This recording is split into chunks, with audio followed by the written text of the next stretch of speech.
Hello and welcome to By the Mash Tun, a podcast by a couple of nerds where we brew some beer, drink some beer, just have a little chat about some beer. Hello, I'm Mike Harrison Wood. I'm Cal Noble. How are you doing, Cal? I'm all right. I'm really quite warm and sticky at the moment. It's continued. It has. Since about March, Yeah. I've been too hot. And I Wow. don't think it's rained since March. Yeah, and where are you going next week? I'm going to Florida Yeah. on Saturday. It's Thursday now. I'm going on Saturday. It's going to be hot and sticky, but it's going to be air-conditioned pretty much everywhere unless Yeah. you're outside. Ah, so never go outside. No, I'm not. I'm staying at my brother's, and his flat is air-conditioned. With noise. And he keeps it at like 17 degrees. That's good. And even slightly Yeah. slightly cooler at night time. So it's like, Yeah. I'm actually looking forward to going because at least sleeping will be vastly easier than it is here. Yeah. You checking out any of the beer sights and sounds while you're there? Well, I believe Cigar City's not far from where my brother lives, so I'm going to go down and check Nice. out Cigar City, I think. Cool. And obviously sample the beers that are there. So I might take the old dictaphone along and just do some one-person beer reviews or get my brother involved. Yeah. Have some foreign correspondence stuff. Yeah. Yeah. Yeah, I mean, he sounds largely similar to me. Does he? Yeah, well, yeah. I guess, yeah. We grew up together, so we got similar sort of, Yeah. accents, I guess. And you're gonna. So, are you talking now, or am I talking now? So is it me? Am I talking? Anyway, Yes. so beer. Yes. I'm going to a kind of almost tropical climate. Yeah. And that's quite handy. Yes. So you can tell us what we're brewing today. Today we are brewing. It's relatively new style. It's called Tropical Pale Ale. Oh, tropical. I guess it's technically not that new because we've been adding fruit and bits and pieces to beer for as long as beers existed. Yeah, but you're talking about essentially alcoholic lilt, aren't you? Yes. So it's a style that has become increasingly popular over the past few decades, Yeah. at least, of not just using malt, hops, water, and yeast, and Yeah. physically jamming in as much fruit as possible, Or jam. or jam, Yeah. or all sorts into there, in order to make a really intensely fruity beer. Yeah, so it's not just relying on the flavour profile of the hops to No. bring out tropical flavours or No. whatever flavour you want. It's None of that. like, right, now, sod it, I'm just going to bang loads of pineapple in or Yes. just, all sorts of mad stuff. And I actually did that at one point. A few years back, I made a beer where I literally just put a load of chopped up pineapple into the fermenter, like, during secondary. Wow. Made a pineapple IPA that way. Did it work? Yeah, no, it was gorgeous. It was my first attempt at a beer to take down to the festival.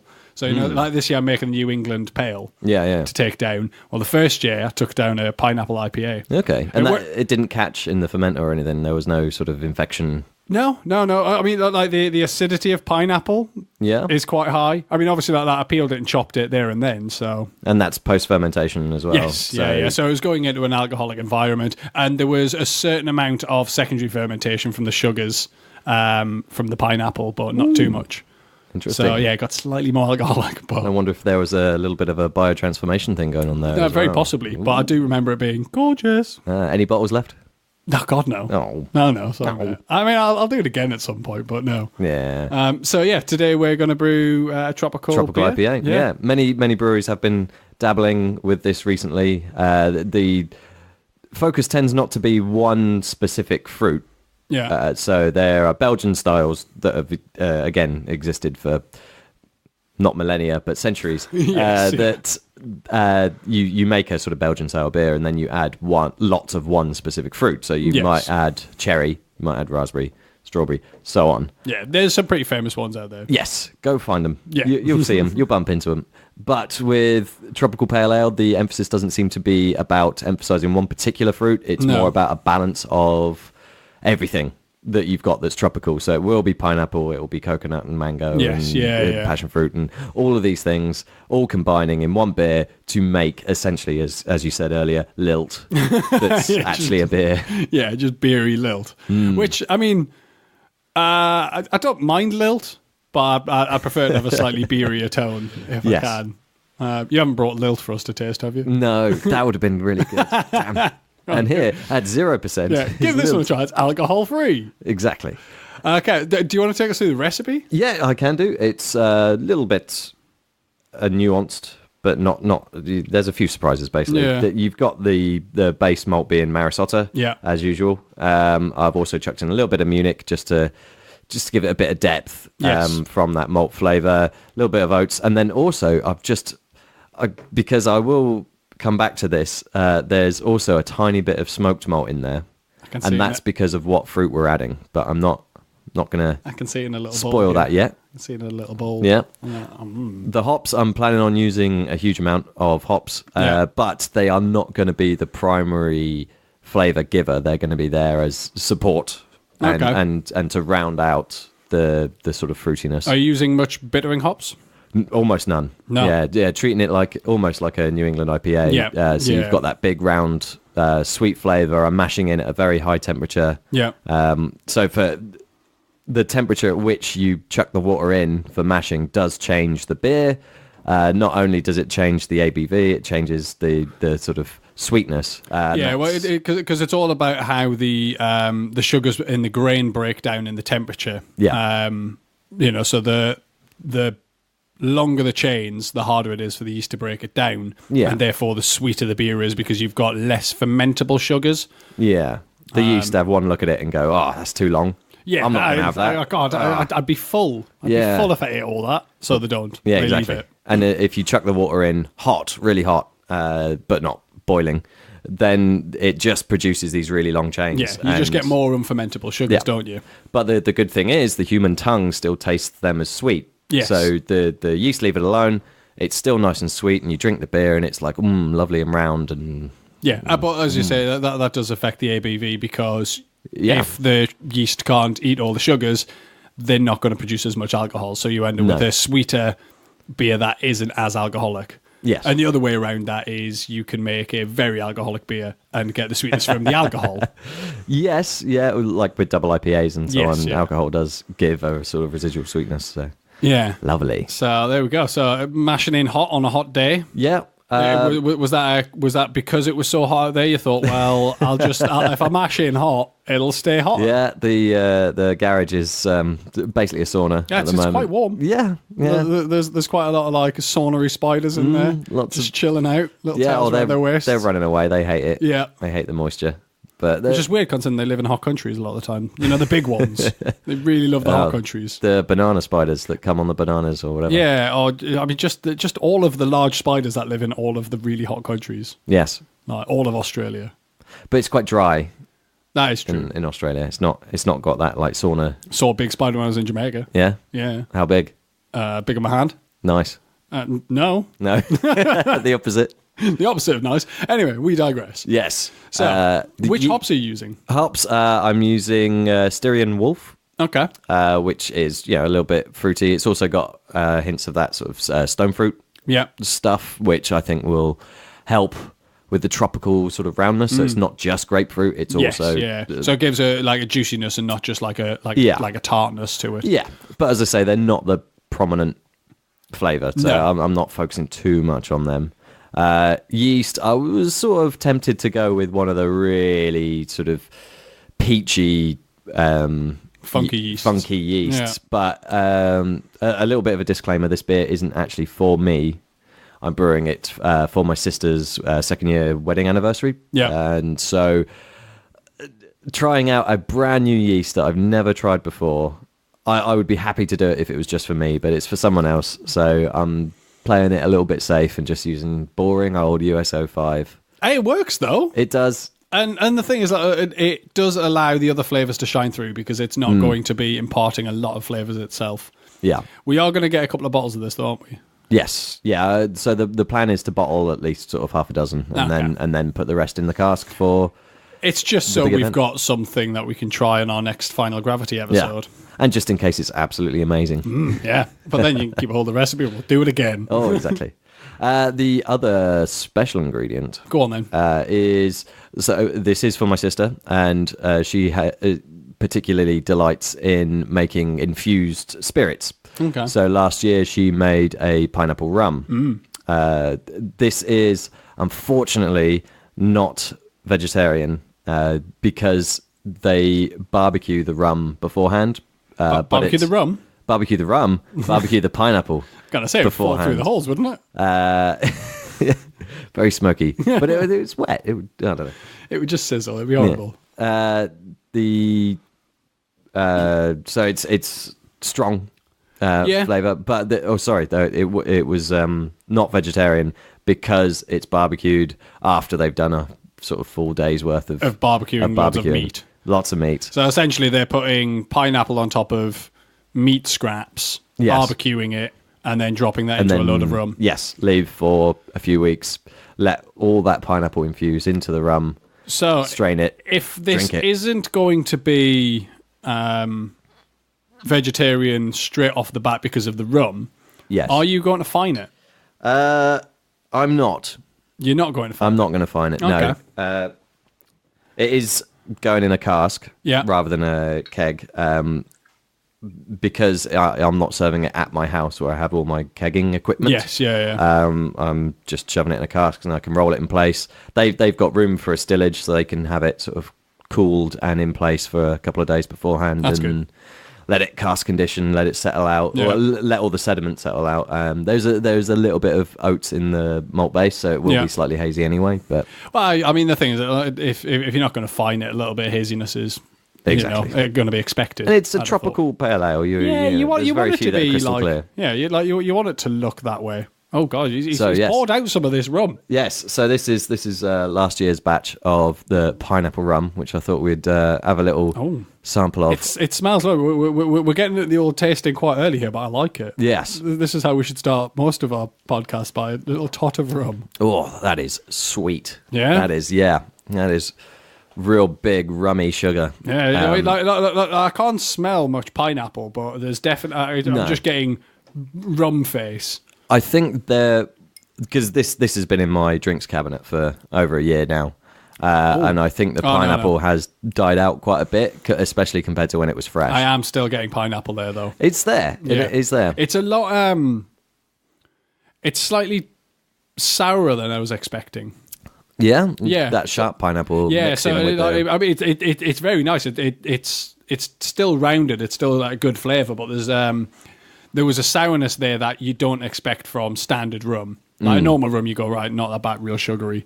But no, that's real nice. But that pineapple is there. It'd be interesting to try some fresh. Yeah, well, she's making a fresh batch specifically right now. It's aging as we speak for going in the cask. So, what point do you put that in? Well, that's one of the things I was hoping to talk about was the method with which you make what would be a standard pale ale into a tropical pale ale, and at what points you do that.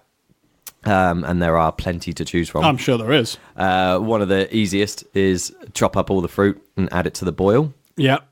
That can work with certain fruits, and you don't have to worry about sanitation. No, that's it. It sterilises it straight up, doesn't it? Another way is similar to what we're doing here is what's called a tincture. Yeah. Where normally you use vodka, you use a spirit that imparts as little flavour as possible, so it can absorb the maximum from the fruit or other ingredient you're putting into it. So things like vanilla work very well with tinctures, because you just you sort of chop up the bean really small, chuck it in the vodka, leave it a couple of days, and then you can just add that into the beer. Yes, yeah. There are plenty of other methods. You can make like a jam or a puree or something, and that involves heating up the fruit, sanitizing it as well. Yes, because one of the things you've really got to watch out for with fruit is the skins and any sort of natural yeast that's kicking about on them. Yeah, because that can ruin a batch overnight. It's well, really that's pretty much just how scrumpies are made, and you know, like wines and things like that, as they use the existing yeast on the skins and. It's not too bad if you're putting it in post-fermentation, where you're putting it into an alcoholic environment. Yeah. Because a lot of things don't really like to be just dropped into that. It's quite hostile. Yeah. And especially if you're cutting it fresh, as you did. So there's no chance for... Well, that was it. It was like the pineapples I used, they were peeled and cut and then just dropped straight in. And I think the alcohol percentage was nigh on 5% at that point anyway. But then you've pretty also inhospitable. And you've also got the acidity of the pineapple itself. And the reason I picked post-fermentation is because I was concerned about the acidity killing off the yeast. Yeah. So, yeah. Same reason you don't just drop yeast into an already alcoholic environment because it doesn't like it. No. Well, I mean, you can put in some champagne yeast and stuff as or barley wines. Yeah, if you've got a yeast that's more hearty, then it can work, but you're still going to get a bit more of a lag time because the yeast coming out of kind of being dormant into a alcoholic environment, whether it can deal with it or not, it's still not super happy about it. No, but yeah, that's the recipe. Having the big addition of what is essentially a pineapple tincture, although hopefully the rum will impart How's flavors that going as well. to change the percentage if you work that out? Well, my sister did this with a commercial brewer's beer before, with their permission, for a house party they had, and it bumped up the ABV by about 0.5. Oh right, okay, percent. Yeah. So I'm brewing it to be about 4% as the with the base intention beer. of it being 4.5. Yeah, 4.5 with an entire bottle of pineapple rum. Yes, chucked in. I mean, it sounds interesting. I'm really looking forward to seeing how it goes. Yeah. Oh, and that little bit of smoke in the malt base was to complement the barbecue sort of element. Yes, of the the barbecue of the pineapple. Bring that out a bit more. That's a good plan. Yeah. Oh, the one shame is that there's not like a big fruit balance cocktail going on, and it is going to be fairly pineapple heavy. Hopefully the rum balances that out, and hopefully the Styrian Wolf sort of balances that out as well. You're not tempted to like bang a load of like desiccated coconut in there as well, just to I'll talk it give through. it a wee bit of coconut edge. I'll talk it through with my sister, see what she wants to do. Yeah. I've done that at one point. I made a coconut brown ale with toasted coconut. Toasted coconut. It was good. How do you sanitize properly? Well, the way I did this was essentially just dry heated the desiccated coconut till it started toasting. Banged that into hot bags and dropped it into the boil. Oh right. Oh, okay. So not post fermentation. No. It went into the boil because the downside to that is coconut is quite oily. Yeah. So you lose a lot of head retention with an oily beer. Yeah. So if it's going to be served by gravity from a cask anyway, there's going to be virtually none of that. But I at that point I was bottling, so I ended up just with loads of bottles. But it was the inspiration came from a Hawaiian brewery, Kona, and they do the Cocoa Brown, which is a coconut brown ale, and it was the first time I had it. So first time I was in America visiting my brother, I tried it and I was like, oh, that's really good. Yeah. It's like, as soon as I could, came home, made it, and yeah. So I'm hoping to get some this time I'm over in America to have again, because you can't get it in the UK. Can you not? No. Oh. I know, it's a shame. You can get some of their other beers like Longboard and things like that, but getting a hold of their coconut brown is nigh on impossible. I just don't think they export it out here. No. It's a shame. He's already told me it's almost impossible to smuggle a bottle back for me. So yeah, well, I mean, I will. I don't know how, but I'll try. I'll do some research and see whether or not I can actually get some in my get some in my luggage, because it would be nice to be able to bring some beers back. Which would be good. It'd be nice to take some over as well, because my brother hasn't tried any of the beers from over here, like the new beers and stuff like that, and any of yours stuff as well, or any of my stuff. Yeah, he's never tried any of my beer. Yeah. But yeah, I don't think it's going to happen, unfortunately. Shame. Which would be a shame, but there we go. So yeah, have we got any beer news? Beer ye! It's time for the beer news. What's been happening? Well, I mean, quite a number of things have been going off, but it's whether or not they're going to be relevant at the time that this goes live. Yes. So we mentioned last episode a certain thing happened with Beavertown Brewery. Which has been unpopular, shall we say, with certain groups. That is one way to say it. Yes, they do a big festival yearly, is it? Yeah, I believe it is. Called the Beavertown Extravaganza, that lots of people bought tickets in advance for. Then the news came out that they sold a minority stake to Heineken. I mean, you say minority, it's 49%. Yeah, it is high. a minority, but... Wow. It's a large minority. Yeah. And then actually a lot of breweries that have been their friends for years just got annoyed at that and decided to pull out of the Beavertown Extravaganza. Yeah, so the Beavertown Extravaganza is essentially just like a big beer festival. And all these breweries had signed up to go along. They were bringing beers along. And yeah, they've just kind of shunned it. And they've just went, nope, we're not going. No. So, some of the big names, the Cloudwater, pulled out almost instantly. Yeah. I think a few days ago, as of recording, Verdant pulled out. Dare. Brewdog as well. Yeah, surprisingly. Well, I mean, like the thing is, I'm not surprised by Brewdog. Like, yes, I know they're a big brewery, but they're big and have never sold a large proportion of their business out to anybody. No. They only sell portions of their business out to punters. Yes, and they get to that size where inevitably there will be parts of their business that not everyone agrees with. Yeah. But as you say, they're not 49% owned by someone else. Yeah, I think that's what sticks in people's throat. Really, is like, yeah, Brewdog are big, but they've managed to kind of stay the course and just like they've kind of stuck by their guns on certain things. There's certain things they haven't stuck by their guns on, but this one, they kind of have. But yeah, you got anything else that we need to talk about? Oh, I was going to mention, I've heard on the airwaves, the internet waves that I read with my eyes, that there's a new style emerging, a new style of beer, one that I hadn't heard of until recently. Yeah. It is confusingly pronounced brew IPA, but that's brew spelt BRUT. Right. As in the type of wine, the sort of champagne-y sort of wine. Or there's also a aftershave. Yes. I don't think there's much to do with that. I hope not. Well, yeah, hopefully not. So the sort of history with that is, as we were talking about, yeast cannot break down longer chains of sugars, that you are inevitably going to get long chains no matter what temperature you mash in at. Yes. So even if you mash in at very low temperature, like just enough to extract all of the sugar and get the most amount of simple small chain sugars you can, it's still going to be some. And that's fine for like a 3.8% beer. Yes. It's all going to be nice and crisp and clean and blah, blah, blah. However, if you get stronger, if you're going into doubles or even triple IPA, you still get a big sweetness. Yes, and one of the things that a brew IPA is trying to combat is that big, full, round sweetness, trying to approach it more like a champagne and have that really strong ABV, but a very thin, crisp body.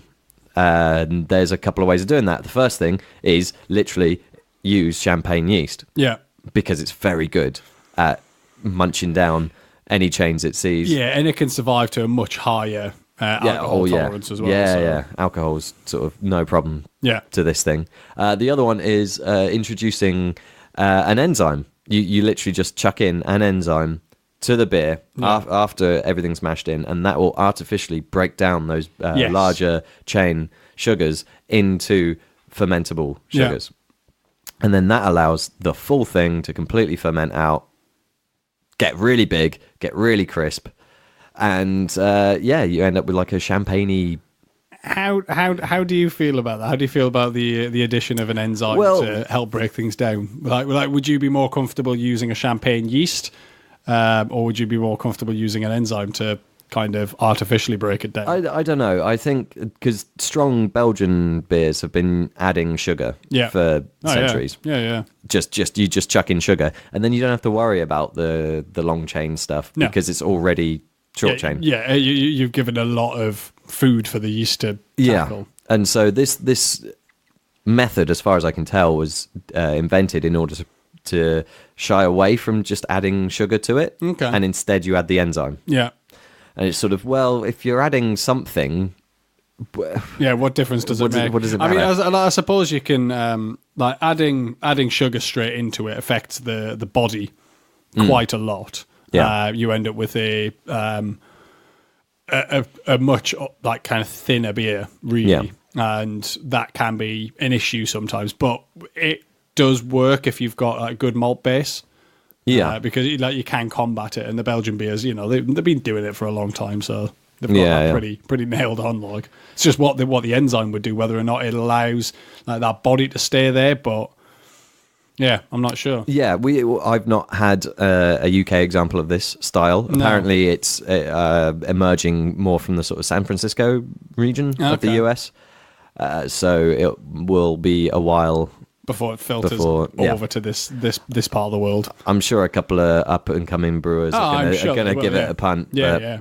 The one slight drawback is that it normally is to get the big benefit of the style. You have to go high ABV, right? And you have to go sort of 9-10 plus. Yeah. So which it can be a really nice thing, but you can't drink too much of that. No. You end up upside down. Especially in the UK market, you can't sell super high ABV stuff as easily. So it may not take off anywhere near as good. No, I will see. I mean, I'll keep my eyes open when I'm over in Florida and see whether or not anything kind of has filtered over that far. Yeah. Be interesting.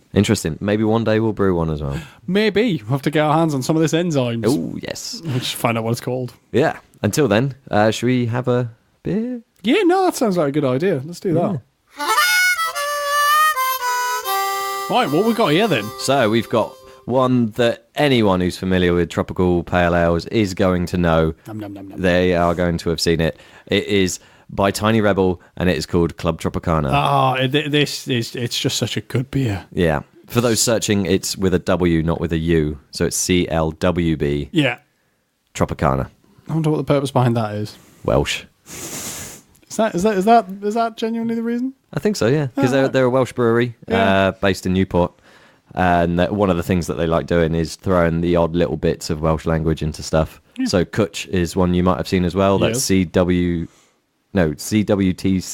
Yeah. Is Cwtch, which is a Welsh word.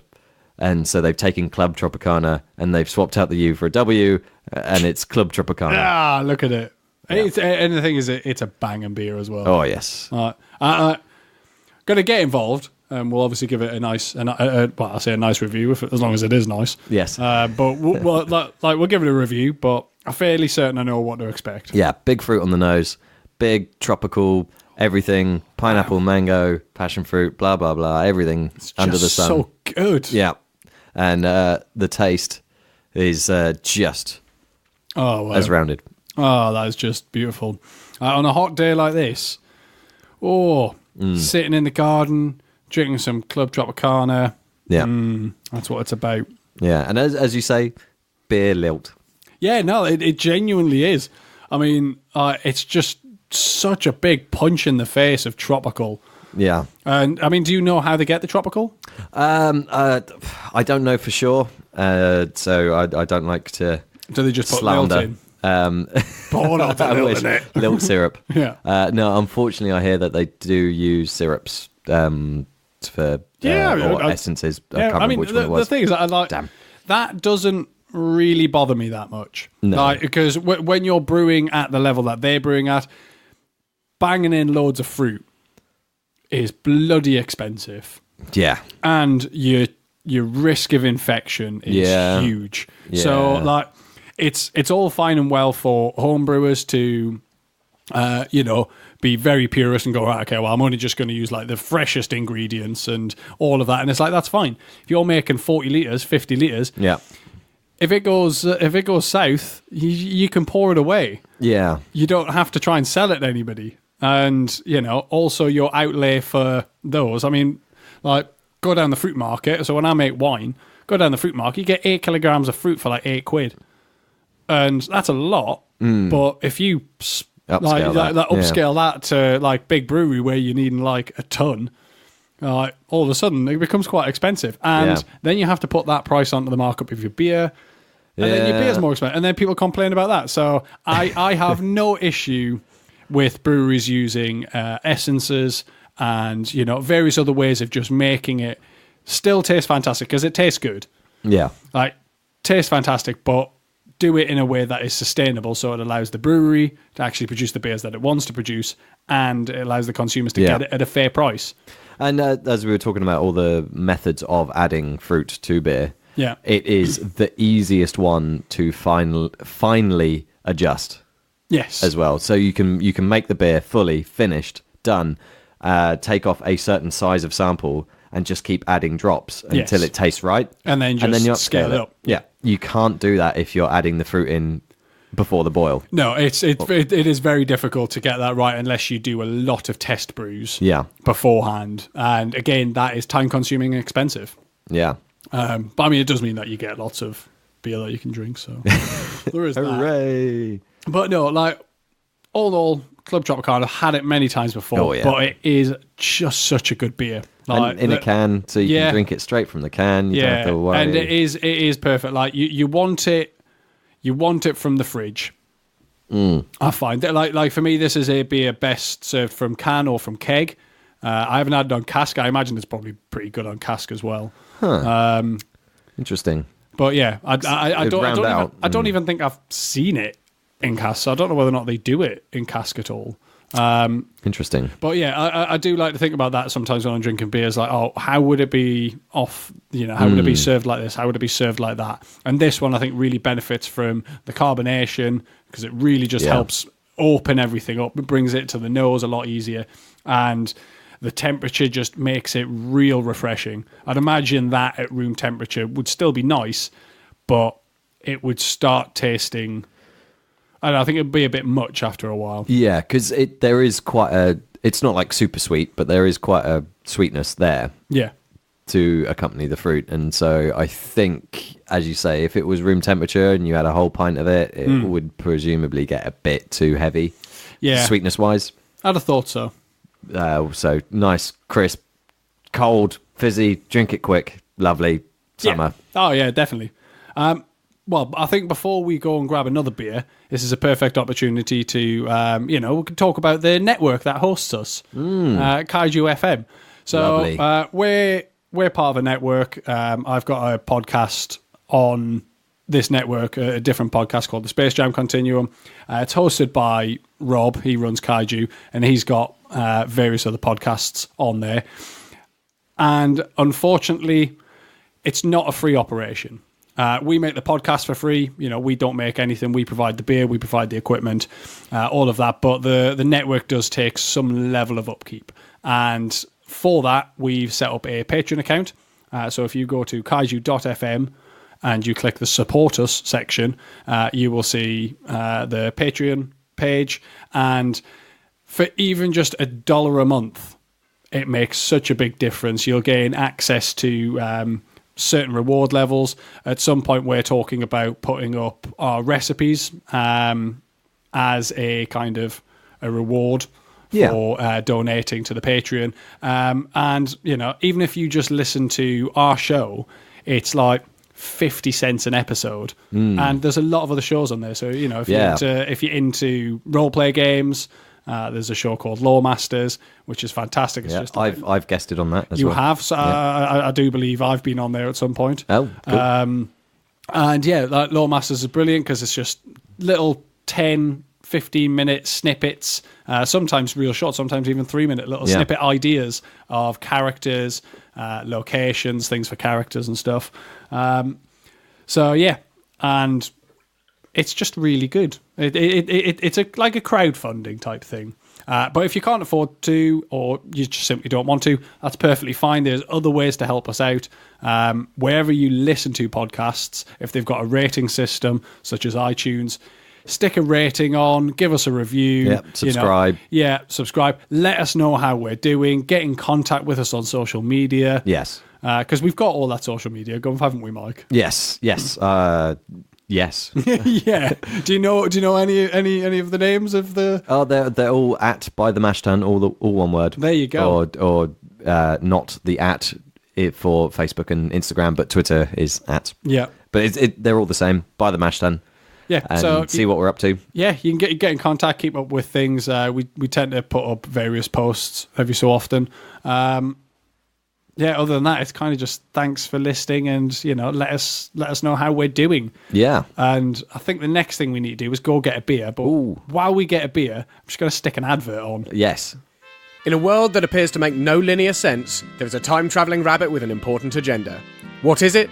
No one knows, but it has something to do with basketball. Welcome to a reality where a famous pig actor turned despotic leader rules with an iron fist, and a psychopathic duck may be our only hope for salvation. Welcome to the Tooniverse. The Space Jam Continuum is a show where two brave souls attempt to create a cohesive cinematic universe out of something that was never meant to be one. Looney Tunes, from 1937 all the way to Space Jam. Why? Because in an era where all people want is a cinematic universe and reboots of old cartoons, we're the only ones with the resolve to combine the two. So join us every Wednesday as we explore the depths of the Tooniverse, slowly clawing our way ever closer to the 1996 classic. That's the Space Jam Continuum, every Wednesday at kaiju.fm or wherever you listen to podcasts. Oh, and we advise you start at the beginning. It's a good idea. Pango! Here we are. Something much more opaque. Yeah, so this is a beer called Pango. Pango IPA. Yeah. By Brewski, a Swedish brewery. Okay. And Pango is it a portmanteau if it's three things? I don't know. Okay. We're smashing the words together of mango, passion fruit, and pineapple. Yeah. But with the mango at the end. Yeah, sorry, I did it in the wrong order. Hello. Yeah, I was like, why is he doing it like that? That doesn't make any sense. Oh, and, it looks real. Like, it's just... Here's that word again. Dank. Dank. It looks dank. I mean, I like it. It's like, oh, God, that looks juicy. Yeah, it's not like a New England style. You can see the bits of stuff floating around in it, but... It smells pretty crisp. Yeah, it smells good. Getting more of the sort of passion fruity stuff and a hint of the mango. Whereas Club Tropicana was like big mango at the start. Yeah, I'm still definitely getting a bit of the pineapple there as well. That's quite nice. Well, I went in for a taste. How was it? Yeah. Not as refreshing, but still very fruity. And I wonder what yeast they've used for that. Yeah? Yeah, because there's a pleasant yeasty flavour coming through from it. Yeah, sort of ester sort of stuff. That's one of the aftertaste is real good though. Oh, that's awesome. Yeah, that is lingering. I like that. Yeah, lasts a bit longer. Yeah, so not quite as cool. Drink on a summer's day. But... Something we didn't talk about, and let's quickly go back to it. Club Tropicana, what's the ABV on that? I don't think we mentioned that. No, it's not huge. It's 5.5. And what's this on Pango here? This Pango here is 5.9. So 5.9, okay. Yeah, they're about the same. Wasn't Pango one of the 101 Dalmatians? Sounds true. Sounds plausible, at least. Yeah, I don't know. Maybe one of our listeners will know. If you send us a message on Twitter and just let us know if Pango was one of the 101 Dalmatians, because I genuinely don't know. Oh, second sip, I'm definitely getting a lot more of that yeasty ester sort of stuff. Sort of a juicy... I think this is the peach notes that you get from some sort of the really ester heavy yeast strains. It's got an interesting mouthfeel to it as well, because you're expecting like big full mouth, but it's a bit thinner than I was expecting. Like it disappears quite quickly, but the flavour just hangs around, and doesn't leave an overwhelmingly lingering bitterness. Yeah, if you're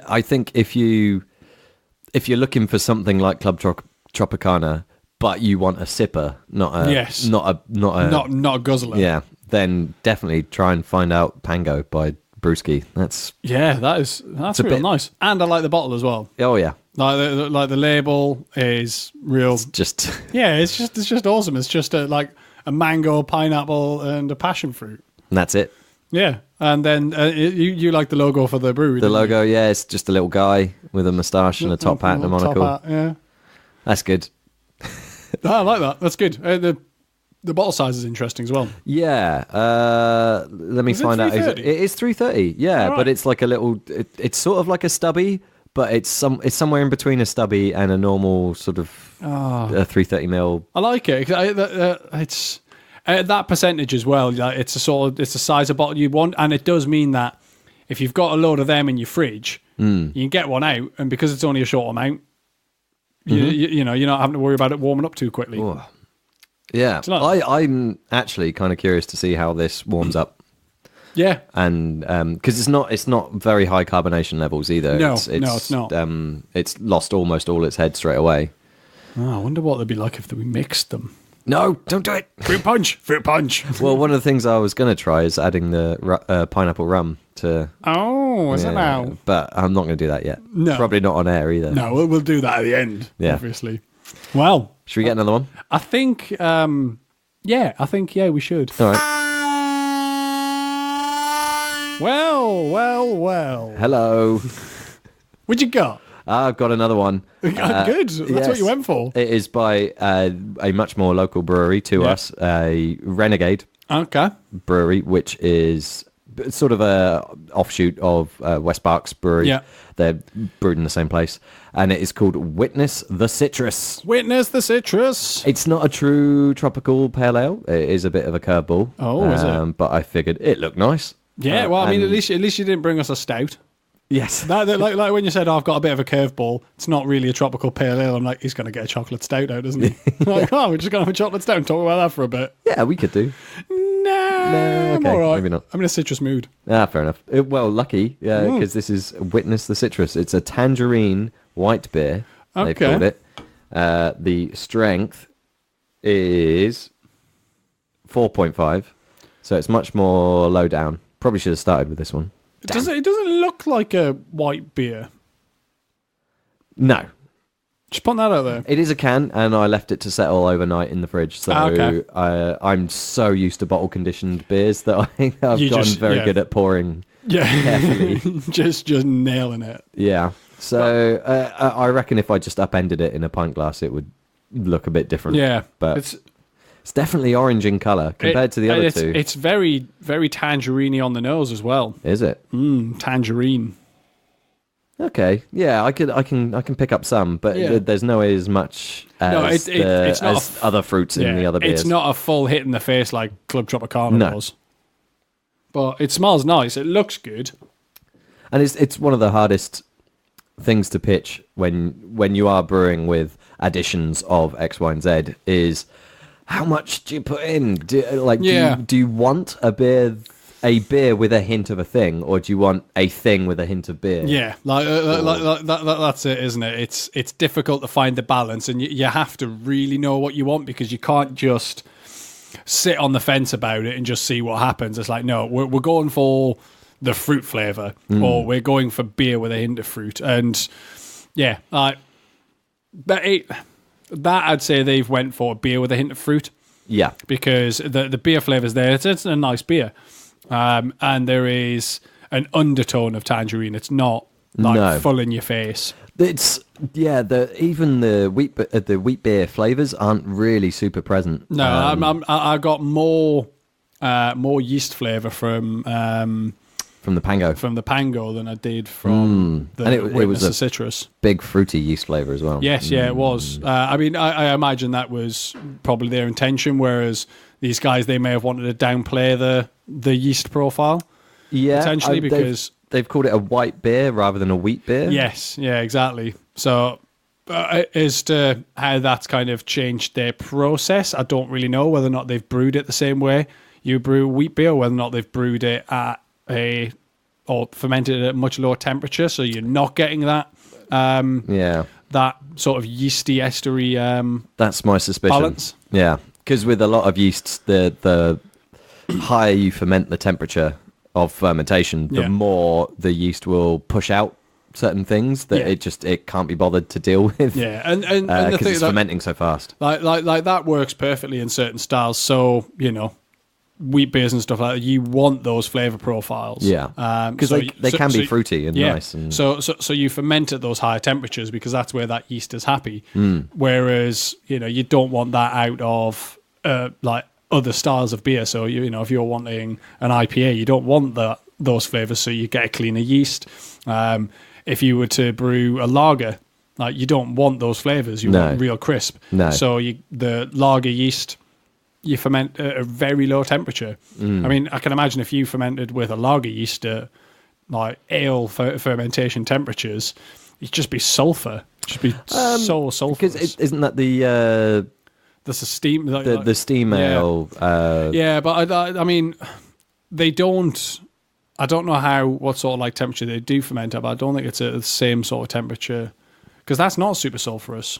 No, it's compounded by the fact that there are many different strains of lager yeast. Yes, so it's not just there's one that. Oh no, that you can ferment. There's hundreds, but there's hundreds of strains of every style of yeast.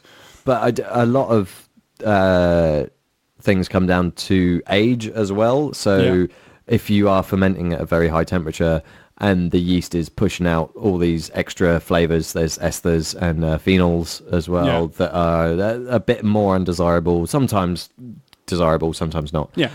One of the things they do is they push that stuff out so quickly, but when there's no more sugar to eat and you give them enough time, they start to eat that stuff that they pushed out really quickly. And so if you've got a beer that you've fermented really high, tastes horrible, you can leave it for 6 months and all those notes will start to die down, and you'll end up with something that just is beer. Yeah. More beer than it is bad. It is surprising what just aging a beer can do. I mean, we talked about it, I think it was last week when we were talking about that plum porter that I made. Yes. You know, I just hid somewhere and then came back a little bit later and it was... well, there you go. That's changed, and it's all of a sudden it's a bit nicer because it's just had that time to sit. So yeah, it is interesting, and it is often quite fun just an age a beer just to see what happens to it. Yeah. So if you do make a batch of beer and you're not overly keen on it, but it's not rank, bottle it, hide it, give it a year. Crack a bottle open, see what happens, because you never know. You might have made a very, really, very tasty beer. Exactly. Yeah, and it's fantastic advice. The two flavors you have to be really careful about, though, I believe I've said this before, is baby sick. Yeah, well, I ain't drinking baby sick. No. So if there's even a hint of butyric acid, something like that, which is vomit, or of the very sort of rindiest rind of Parmesan. Yeah.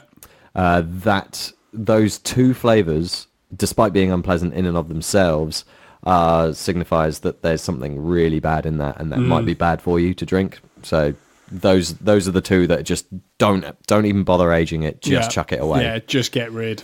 Yeah. But don't lose hope. If you mess up in the middle of a brew, don't lose hope. Just keep going. Yeah, it averages out normally. The beer the yeast like to tend beer towards beer. So if you do push it one way, I mean, they have been fight against it. They have been selectively bred that way. Exactly. Thousands of years. Yeah. So yeah, I mean, have we got any more beers to try? No, that's I mean, unless you want to try adding some of this rum to one of these beers. Yes, I do. Which one do you want to add it to? Well, I think. If you add it to one, I'll add it to a different one. I'm going to add some to Which this. Which one is it going to get added to, or we're going to add to all? I think the Pango is so nice. I'm just going to leave it. So I'm going to add some to the Renegade. Okay, I'll add a little bit to the Club Tropicana. Yeah. I'm sorry. I'm sorry. Do you want? There's some more in the. Oh no, there isn't. There's some more. I drank it all. I did drink it all. Right, there you go. Cheers. Cheers. Yeah, you let me know how the Renegade one works out for you. Oh, I mean, you got to remember. That's so different. I added such a small amount, and that is so different. Yeah, but proportionately, it's not. Proportionally, it's not. It's not a small amount. You added a shot to. No, there was like a third of a shot. Like there must have been no more than about 5 ml, maybe. Ooh, that is so different. Do you want to try some yes. Club Tropicana? Yes, I do. Rummy goodness. Have some of that. Witness the citrus and pineapple the citrus rum. Oh, see, that just tastes like weaker rum, whereas that Witness the citrus is really good now. That's interesting. Sweetened it out. It's I'm going to do this. I'm going to add some to the Pango. Oh, you what? Have you had a favourite so far? I think Pango. I love Club Tropicana. as you say, refreshing beer that still has flavour. But I tend not to like beers that are nice in order for you to not think about them anymore, whereas I like beers that are encouraging you to think about them. And the Pango feels both those. That with the rum. Woo! It's softer. Yeah. It's softer. It's interesting, isn't it? Yeah. It is interesting. It is interesting. The first sip, I was like, oh, it's boring now. Yeah. And then it isn't. No, it's not. Oh, right. Well- So add rum. Add pineapple rum to every beer you drink just to see what it's like. I mean, preferably after you've drank your fill of the beer you want, I guess. Well, not your fill, because then you might Be full. Yeah. Yeah, that's a good point. Yeah. Add rum responsibly. As and when you want. Exactly. Okay, well, I mean, we've definitely drank a lot of beers. Yeah. We have talked about a lot of beers. we're currently brewing. Yeah, and beer. I mean, that only leaves us with one thing left to try, really. And that's going to be the wort, but it's just not ready yet. No. So we're gonna cut out, and then we're gonna cut back in very quickly with how we feel about it. Yeah. Well, we're back. Yeah. Things have changed. Yeah. So what's going on? Beer ye, number 2. Oh God. 2 beer, 2 ye. It's time for the supplementary beer news. As soon as we stopped recording, I checked a certain social media thing, and it turns out Beavertown are now offering refunds on the Beavertown Extravaganza. Yeah, I'm fairly certain at the very beginning of this, they said, "Yep, we're not offering refunds." Like, well, I think when Cloudwater pulled out, they were like, "No, we're not offering refunds. Like, it's still going ahead. Everything's as it should be." And yeah, well, Yeah, there you go. There's so many people pulled out now that it's just they look like bad guys now. Oh God! But so they're trying to change the format a bit and trying to Well, make it seem that they're not so bad after all. But we'll see. oh well. Mike, how's the wort tasting? Oh, lovely. That's good. Well, I think we're going to say goodbye now. Oh, yeah. Bye. Bye-bye.